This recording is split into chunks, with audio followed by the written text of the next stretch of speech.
Et puisqu'on est maintenant en période de fête, on a commencé avec Noël catholique, le Réveillon, le Saint-Sylvestre, Nouvel An, et puis dans 2 jours, on célèbre en Égypte également le Noël copte. Alors, on doit parler d'un événement très important qui remonte dans l'histoire et qui marque l'histoire de l'humanité. C'est le refuge de la Sainte Famille en Égypte. Le trajet de la Sainte Famille qui est venue, la Sainte Vierge, Jésus, enfant, le nouveau-né qui sont venus trouver refuge, sécurité et paix en Égypte. Vraiment, c'est un trajet qui est ressuscité aujourd'hui afin d'être visité et afin de préserver toujours ces souvenirs sacrés pour les Égyptiens.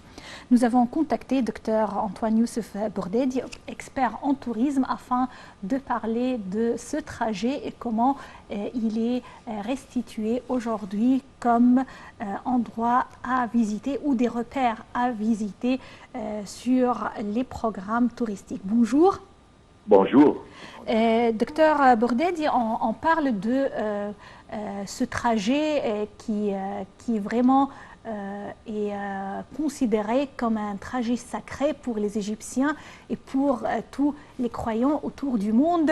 Selon vous, comment, en parlant de la visite ou du voyage de la Sainte Famille en Égypte, on peut associer ça au tourisme religieux et à la restitution de ce trajet aujourd'hui? Où en est concernant ce parcours? Alors, bien sûr, ce trajet, c'est quand même un circuit qui est très important. C'est considéré comme un grand pèlerinage pour les chrétiens, surtout. La fuite en Égypte, c'est vrai que dans la Bible, il n'y a pas beaucoup de détails, à part que dans l'évangile de Matthieu, Joseph, Marie et l'enfant sont venus en Égypte et puis ils sont rentrés. Mais tous les manuscrits égyptiens anciens de l'église copte décrivent quand même les lieux dans lesquels ils ont passé, à peu près combien de temps dans chaque endroit, comment était le circuit, etc. Et ça, c'est des manuscrits anciens qui remontent donc au siècle premier, vous voyez, les siècles premiers. Donc, c'est vraiment un circuit de pèlerinage qui est très, très important. Et depuis tout le temps, on voulait quand même exploiter ce type de circuit, ce type de voyage religieux, de ce tourisme religieux. Mais bon, il n'y avait pas beaucoup d'efforts de fait. Mais il est vrai qu'il y a une prise de conscience depuis quelques années et ce circuit est en train de beaucoup se développer.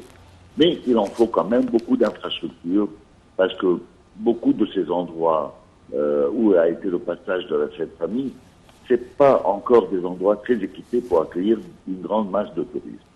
Il y a quelques lieux qui sont au Caire, bon, c'est les lieux les plus visitables, comme l'église de Saint-Serge au Vieux-Caire, l'église de Mahdi au sud du Caire, un peu l'église de Mostorod au nord du Caire, les monastères de Wadi Natroun. Et puis, il y a 2 autres lieux en Haute-Égypte, bien sûr, c'est Gabal el-Tir à Minier, à Samalout, et le monastère Moharak, et de Ronka à Achoud. Bien sûr, Moharak, c'est le lieu le plus important. En fait, c'est le plus connu de tous les points où la Sainte Famille s'est arrêtée, c'est le monastère Al-Muharraq. C'est pas seulement ça. Le monastère Al-Muharraq, oui, bien sûr, c'est le lieu le plus important pour plusieurs raisons. Premièrement, c'est le plus long séjour qu'ils ont passé. Deuxièmement, ce lieu, il accomplit une prophétie dans l'Ancien Testament, dans le livre d'Isaïe, chapitre 19, verset 19, qui est un des témoignages et des prophéties de l'arrivée de Jésus-Christ et de lui faire un hôtel, une église au centre de la terre d'Égypte. Donc c'est ce qui donne l'importance de ce monastère sur le plan religieux pour les croyants chrétiens. Voilà. Mais bien sûr, il y a le site de la Wadi Natroun, il y a le site du Vieux-Caire. Ce sont aussi des lieux très célèbres et qui sont très visités. Oui. Mais il y a des lieux qui sont dans le delta. Bon, c'est pas très accessible, c'est pas très évident, il n'y a pas des hôtels autour. C'est des lieux qui sont quand même très peu visités. Mais c'est ça les principaux qui sont visités, c'est le Caire, Minier et Assour. Oui. Monsieur Bordadi, à l'origine, il s'agissait de 25 points. Quelques points étaient prêts et tout de suite après la déclaration du pape du Vatican, une délégation italienne ou un groupe de pèlerins italiens sont venus et ont fait le tour des points qui étaient déjà prêts. Qu'est-ce qu'on entend par les préparatifs? Comment prépare-t-on ces points? Est-ce au niveau du logement? Est-ce au niveau de l'hébergement? Pardon, est-ce au niveau... Quel genre de préparatifs en fait? Il faut de l'infrastructure. Bon, ces points, on ne les a pas inventés, c'est des points qui existent depuis toujours. Il n'est pas obligatoire qu'on soit capable de passer la nuit à côté de tous les points. Mais ça suffit qu'il y ait des routes accessibles à ces points, de façon qu'on puisse faire un circuit, de façon qu'on puisse faire plusieurs points dans une journée. Bon, bien sûr, on peut s'installer au Caire, et déjà au Caire, il y a les hôtels, il y a tout ce qu'il faut. On peut aller visiter plusieurs de ces points. Le Vieux-Caire, la Vierge de la ruelle de Zouel, l'arbre de Marie à Matareya, Mahadi. Bon, il y a plusieurs points qui sont accessibles du Caire. Et il y a des points accessibles donc à Minier. Et Minier, ça va, il y a un peu une infrastructure. Et je sais qu'actuellement, ils sont en train de faire une bonne route qui amène à l'église de Jabal el-Tir. Donc ça sera très bien réglé. À Chout aussi, il y a ce qu'il faut comme route. Mais par contre, ce qui est curieux, c'est qu'à Chout, malgré que c'est une très grande province, une très grande ville, il y a un manque d'hôtels pas possible là-bas. Et ça, c'est vraiment inexplicable. Comment une ville de telle taille, il n'y a pas des grands et beaux hôtels là-bas. Pourtant, il y a des monuments égyptiens anciens pas loin, etc. Oui. Donc ça, il faut faire des hôtels à Chout un peu, il faut améliorer un peu les routes. Oui. Ça reste après ça les lieux qui sont dans le delta, comme Mostorod, comme Sakha, comme... Là, l'accessibilité à ces lieux n'est pas du tout évidente.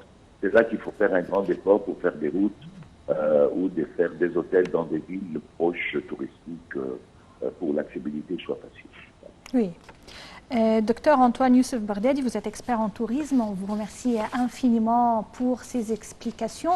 Et on va continuer avec le même sujet, Maha, avec ce trajectoire vraiment apprécié par le monde entier, puisque le ministre du Tourisme et des Antiquités, Dr Khaled El-Aneni, a affirmé l'intérêt accordé par l'État pour la relance du chemin de la Sainte Famille, le considérant comme un sanctuaire avec un grand statut archéologique et touristique, bien sûr religieux, indiquant que le Conseil suprême des Antiquités achève actuellement la restauration des sites archéologiques situant sur ce trajet. Effectivement. Alors donc, tous les sites archéologiques situés sur ce trajet ont une grande valeur, non pas seulement artistique, mais aussi religieuse, et donc c'est un état de spiritualité, c'est un état tout à fait particulier, joignant tourisme et religion. Voyons les détails.